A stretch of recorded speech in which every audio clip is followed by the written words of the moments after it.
Programang ito ay rated SPG, striktong patnubay at gabay ng magulang ang kailangan. Napakapalad nga ng pamilya ni Marites dahil bukas palad itong tatanggapin nila Ramon sa mansyon para doon na tumira.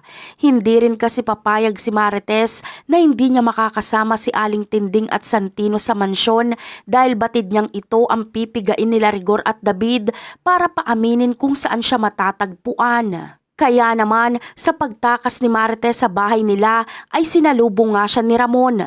Agad na sana silang aalis doon, ngunit sakto pang makakasalubong nila si David dahil hinahabol nito si Marites para pigilang tumakas.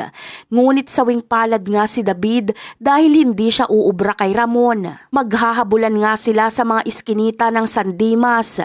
Ngunit agad napipigilan ni Marites si Ramon dahil kailangan na nilang makaalis doon ora mismo dahil baka maabutan pa sila doon ni Rigor at ng mga kapulisan dahil wanted nga din itong si Ramon. Agad namang sasang-ayon dito si Ramon dahil alam niyang tama ang lahat ng sinabi ni Marites, kaya agad nga nilang lilisanin ng San Dimas.